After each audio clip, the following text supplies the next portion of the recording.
This is a very first snowy day of Yerevan, not Armenia, because অন্যান্য জায়গায় already snow হয়ে গেছে অনেকবার, বাট ইয়ারাভানে হয় নাই।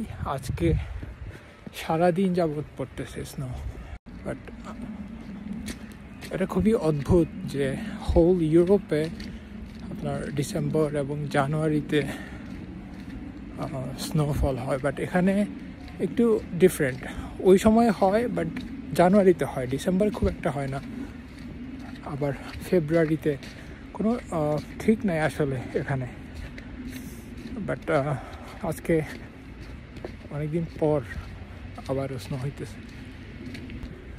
এটা হচ্ছে ইংলিশ পার্ক।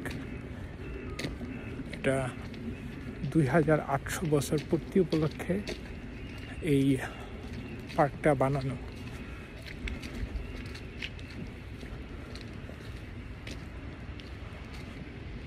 যাই হোক, খুবই সুন্দর। যখন প্রথমবার স্নো পড়ে খুবই ভালো লাগে, বাট যদি একটানা কিছুদিন পড়তে থাকে তাহলে জিনিসটা আর তেমন ভালো লাগে না। ঠান্ডা তো আছেই, ওইটা তো এক জিনিস, তাছাড়া রাস্তাঘাট সব স্যাঁতস্যাঁতে হয়ে থাকে এবং আরও অনেকগুলো ফ্যাক্টর আছে। যারা বাইরে কাজ করে তাদের জন্য একটু সমস্যা হয়। তাছাড়া দেখতে ভালোই লাগে যে সব জায়গায় সাদা হয়ে আছে, কি বলে, সবার ছাড়া গাছ দেখতে এতটা ভালো লাগে না, কারণ সব পাতা মরে থাকে। বাট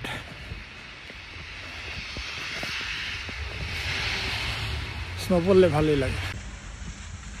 যারা গাছ প্রেমিক তারা তো অবশ্যই গাছ লক্ষ্য করে, এটা দুনিয়ার যেখানেই হোক।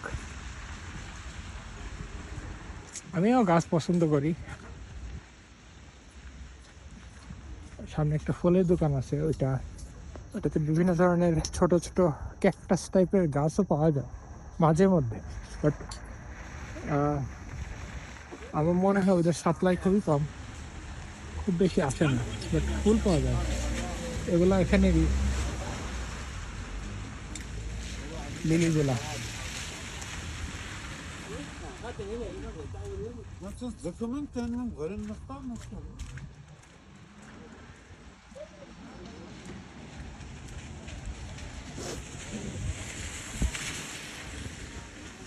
এই যে ব্ল্যাক টাওয়ারটাও, এটাই হলো ব্র্যান্ডি এবং কি বলে ভদকা ফ্যাক্টরি, রাশিয়ান কোম্পানি।